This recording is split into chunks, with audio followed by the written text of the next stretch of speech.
ममता बनर्जी का वजूद खत्म हो गया, इनका पार्टी खत्म हो चुकी है। इनको अब दूरबीन से ढूंढिएगा तो नहीं मिलेगा। सबसे बड़ा चैलेंज था भारतीय जनता पार्टी के लिए पंजाब और बंगाल, तो बंगाल को फतह कर लिए हैं। अरे भैया, भारतीय जनता पार्टी का सुनामी आ गया है। जहाँ देखो वहीं भगवा भगवा, योगी बाबा भर भर के 92% प्लस जो है ना वोटिंग पड़ी है। और सभी स्टेट से बंगाली भाई जाकर के वहाँ ममता बनर्जी को कान पकड़ के बाहर फेंकने का काम किए हैं।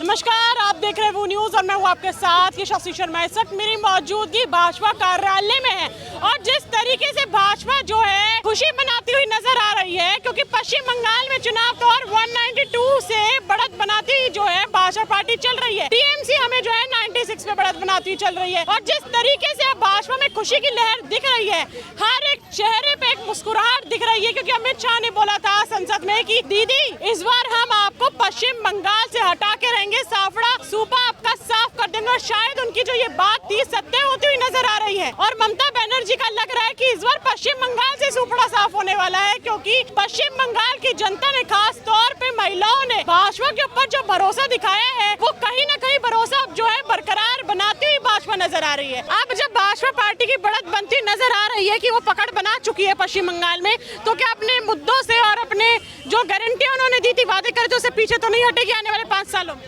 नहीं, मोदी सरकार जो बोलती है वो करती है। जो भी घुसपैठिया है, खाली वहाँ बंगाल का नहीं, पूरे भारत देश में जो घुसपैठिया हैं, बांग्लादेशी हैं, म्यांमार का हैं, 15 करोड़ हैं जो हमारे गरीबों का संसाधन लूट लूट के खा रहे हैं। उनको पहचान कर करके डिपोर्ट करने का काम मोदी सरकार करेगी। देखिए, ममता बनर्जी अगर यही काम करती तो हम उनका सपोर्ट करते, लेकिन वो तुष्टीकरण में इतनी अंधी हो गई कि अपने आप को भगवान समझने लगी। वहाँ बहन बेटियों का आबरू जो है लूटना शुरू कर दिया वो गुंडा, उनका तृणमूल कांग्रेस के नेता लोग। तो वो ममता बनर्जी कोई मेरा भैंस खोल करके नहीं ले गई है। हम लोग उसका सपोर्ट नहीं किए इसलिए कि वो जो है देश के प्रति ईमानदार नहीं है। देश के प्रति सिर्फ और सिर्फ ईमानदार एक ही है, मोदी सरकार है। और बाकी सारे 40 चोर एक मंच पर आ गए हैं। इनका काम सिर्फ और सिर्फ मोदी रोको अभियान में लगे हुए हैं। ये सिर्फ मोदी रोको अभियान में लग करके मोदी को रोको का काम, इनको देश का विकास से कोई मतलब नहीं है। इसलिए हम लोग मोदी जी को सपोर्ट करते हैं और मोदी जी पर पूरा भरोसा है, योगी सरकार पर पूरा भरोसा है कि ये वहाँ जो घुसपैठिया जो है हमारे गरीबों को संसाधन जो नोच नोच के खा रहे हैं 15 करोड़, ये देश की एकता और अखंडता के लिए खतरा है। इनको पहचान करके बाहर डिपोर्ट किया जाएगा। अच्छा, अगले आने वाले 5 सालों में आपको लगता है ममता बनर्जी और शक्तिशाली बनके और अपना माइंडसेट और मेंटली स्ट्रॉन्ग करके दोबारा पश्चिम बंगाल में आएंगी? नहीं, वो जो है ना पागल हो जाएंगी। अब वो क्रैक हो जाएंगी, माइंड उनका क्रैक हो गया है वो। और जो है वो इतना दिन से सत्ता में थी ना, 15 साल से, अचानक से अब जो है सत्ता हाथ से निकल गया ना, तो बिलबिला गई है, पागल हो गई है और वो अपने आप को नहीं संभाल सकेगी, या फिर हार्ट फेल होकर मर जाएगा, हार्ट चोक हो जाएगा उनका, वो जिंदा नहीं रहेगी। और अब पश्चिम बंगाल में जब ममता बनर्जी को हटा के भाजपा को चुना गया, तो ममता बनर्जी आपको किधर जाती हुई नजर आएंगी, या फिर वो तैयारी करेंगी 5 साल बाद फिर से जीतने? ममता बनर्जी का वजूद खत्म हो गया। इनका जो है मुस्तकबिल जो है नई इबारत लिख दी गई है बंगाल में भारतीय जनता पार्टी के द्वारा, सोनार बांग्ला का। ममता बनर्जी का वजूद खत्म हो गया, इनका पार्टी खत्म हो चुकी है। इनको अब दूरबीन से ढूंढिएगा तो नहीं मिलेगा। सबसे बड़ा चैलेंज था भारतीय जनता पार्टी के लिए पंजाब और बंगाल, सबसे खतरनाक जोन में आ रहा था, तो बंगाल को फतह कर लिए हैं। अब ये नहीं देख रहे हैं भारत का, अरे भैया, भारतीय जनता पार्टी का सुनामी आ गया है। जहाँ देखो वहीं भगवा भगवा, योगी बाबा एकदम ट्रेंडिंग में चल रहे हैं। आप देखिए ना, चड्डा चड्डी है, अपना नाड़ा में करके कई सांसद को ले आया, ये तो देखिए ना। तो ये आज जो है सुनामी इसी कारण है कि हर जगह भगवा का परचम लहरा रहा है। हर कोई विपक्षी भी जो है आने के लिए ललायित है, उत्साहित है कि भैया हम भारतीय जनता पार्टी में जाएंगे। क्योंकि जैसे हमने सवाल आपसे ये है कि पंजाब जाते हुए नजर आए थे केजरीवाल, दिल्ली चुनाव हार के, ममता बनर्जी पश्चिम बंगाल चुनाव हार के कहाँ जाएंगी? ममता बनर्जी का वजूद खत्म हो गया भाई, उसका कहानी खत्म, उसका चैप्टर क्लोज हो गया और कभी नहीं आएगा। जो राम का नहीं हो, किसी काम का नहीं, पब्लिक नकार दिया, उसका मुंह पर थूक दिया है, अब वो कभी नहीं आएगा भाई। कहाँ से आ जाएगा? वो कहे जय श्री राम बोलचे, एखाने ऐसे जय श्री राम बोल, हमारे गाला गाले दीचे, हमारे उल्टा पुल्टा बोलचे। बताओ, जय श्री राम भारत देश का पहचान है, उद्घोष है, और आप बोलते हो जय श्री राम मत बोलो। तो यही है। अटल बिहारी वाजपेयी जी बार बार बोलते थे, आप मेरे से लड़ो, भारतीय जनता पार्टी से लड़ो, राम से मत लड़ो, नष्ट हो जाओगे, बर्बाद हो जाओगे, वजूद खत्म हो जाएगा। वही हुआ, इन लोग राम से लड़े।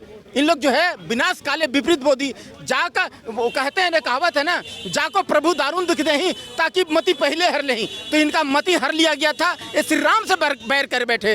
तो जो राम से बैर करेगा वो मिट्टी में मिल जाएगा, 1000 फुट नीचे जमीन में दफन हो जाएगा। अच्छा, आप जाएंगे पश्चिम बंगाल घूमने की, भाजपा की सरकार बनती हुई नजर आ रही है, तो असुरक्षित तो नहीं लगेगा अब आपको? देखिए, वहाँ का जब तक तृणमूल कांग्रेस का गुंडे हैं तो वो देखिए उनको जो है मुंह में एक बार हड्डी लग गया है। वो जान रहे हैं कि बीजेपी की सरकार आ गया तो भी गलती कर सकते हैं कुछ दिन तक, क्योंकि उनका सपना थोड़ी टूटा है। वो सपना में रहेंगे, मतलब हैबिचुएटेड रहेंगे कि भैया इस टाइप का अपराध करना है, ऐसे क्राइम करना है। तो वहाँ का जो लड़की बहन बेटी पसंद आती थी ना हिंदुओं का, उनको तृणमूल कांग्रेस वाले अपने ऑफिस में बुला लेते थे। जो सुंदर लड़की थी रहती थी कि भैया तेरा बहू पसंद आ गया, तेरा बेटी पसंद आ गया, मेरा ऑफिस में भेज दो, उसको यूज करूंगा, यूज करने के बाद उसको जो मन भर जाएगा फिर तुमको जाकर के वापस करूंगा। तो इन लोग वो मेरा जो है ना अपना जुगाड़ है, मेरा जो है व्यवस्था है, उसको तुम भेज देना, और नहीं भेजने से पिटाई करते थे। तो अपना जान और माल का सुरक्षा करने के लिए सब कोई चाहते हैं, वो अपना जान और माल का सुरक्षा किए और जो है भर भर के 92% प्लस जो है ना वोटिंग पड़ी है। और सभी स्टेट से बंगाली भाई जाकर के वहाँ ममता बनर्जी को कान पकड़ के बाहर फेंकने का काम किए हैं। तो मेरे साथ मौजूद है, बहुत से लोग मौजूद हैं। तो सर नाम क्या और कहाँ से आए हैं? मुझे शादाब चौधरी कहते हैं और मैं डिस्ट्रिक्ट बदायूं उत्तर प्रदेश का रहने वाला हूं। और आपके चैनल के माध्यम से एक दो मर्तबा हम लोगों के बीच बातचीत चल रही है बराबर। लिहाजा जो आज का मुद्दा है, जो पश्चिम बंगाल, असम, केरल का है, ये सारे जो 5 राज्यों में जो चुनाव होने जा रहे हैं, उन 5 राज्यों में सबसे अहम, बाकी तो सारे ही एक ही बात है, चुनाव 1 सीट का हो या 1000 सीटों का, एक ही बात है। लिहाजा जो आज का चुनाव है वो सबसे ज्यादा विषय बना हुआ है बंगाल का। तो बंगाल में जो ममता जी की 15 साल से जो शासन था, वो शासन जो है वहाँ की जनता जो उनके शासन को जब तक अच्छा समझा तब तक उनका साथ देती रही, और जब उनका अच्छा ना समझने के कारण ही आज उनका सफाया हो गया। तो ये चीज़ क्या है, बीजेपी जो करती है वो मेहनत कर रही है, और इसमें कार्यकर्ता एक छोटे से लेकर बड़े स्तर तक, चाहे वो एक छोटा कार्यकर्ता हो या बड़ा हो, तो वो ऐसे लग जाते हैं जैसे कि हम रोज़ का हमारा कुआं खोदना और उसमें पानी निकालना और पीना डेली का है। मैं आपको बीजेपी का ये लक्ष्य है। लिहाजा औरों के पास इतने कार्यकर्ता, इतने काम करने वाले हो गया, चुनाव लेट के घर जाके, तो उससे काम नहीं चलेगा। मैं आप इसी तरह से बीजेपी 2 साल से बराबर वहाँ लगी हुई थी, और उसी का नतीजा है, मेहनत का है, वहाँ की पब्लिक समझ सकी, तभी वहाँ से आज जो है वहाँ का जो है शासनकाल ममता जी का चला गया। उसी लिहाज से और भी प्रदेशों में बढ़िया प्रदर्शन करा बीजेपी ने, और उसी लिहाज से अब जो है जितना भी जो यहाँ सारी जगह काम हो रहा है, उससे ज़्यादा काम बंगाल की जनता को देखने को मिलेगा। असम में भी दिख रहा है कि भाजपा बढ़त बनाती हुई नजर आ रही है, तो असम में भी इस बार भाजपा लेके चली जाएगी? देखिए अभी तो खुलना बाकी रह गया है, अभी उसे कहना जो है मुझे ठीक नहीं है। अभी देखो क्या होता है, 2-3 घंटे में सब पिक्चर सामने आ जाएगी आपके, और वहाँ किसका क्या होगा आप देख लीजिए। लिहाजा अब जो इस वक्त जो चल रहा है वो यही है कि इस वक्त जो है राज्यों में ज़्यादातर, एक राज्य को छोड़कर बाकी अन्य राज्यों में बीजेपी ही ज़्यादा बढ़त बनाई हुई है, और बीजेपी मेहनत से काम कर रही है। और वहाँ इसमें बंगाल में मुस्लिम लोगों का भी बहुत हाथ है। मैं आपको बताऊँ, वहाँ कम से कम 5-6-7% मुस्लिम वोट बीजेपी को गया है। अन्न और कटौती हो गई, बीजेपी का पूरा सही तरीके से चला है। लिहाजा उसी लिहाज से मैं आपके चैनल के माध्यम से बताऊं कि ये सारी चीज़ें एक मेहनत के ऊपर है। पार्टी जो मेहनत करेगी वो कामयाबी लेगी। आने वाला समय उत्तर प्रदेश के अंदर है, 27 में चुनाव उत्तर प्रदेश के अंदर होने जा रहा है। हम लोग भी उत्तर प्रदेश में ही हैं, और उत्तर प्रदेश की जनता जो है जो बेहतर काम करेगी, जो सही रास्ता पार्टी जनता के बीच लेकर आएगी, उसका साथ देगी। वहाँ ना बीजेपी को देखना है, ना समाजवादी को देखना है, ना बहुजन को किसी को, ना कांग्रेस को देखना है। वहाँ जो काम करेगा, जो पार्टी सही चलेगी, उसका साथ सारे धर्म के लोग उस पार्टी का देंगे। आपके चैनल के माध्यम से बहुत बहुत धन्यवाद, बहुत बहुत शुक्रिया।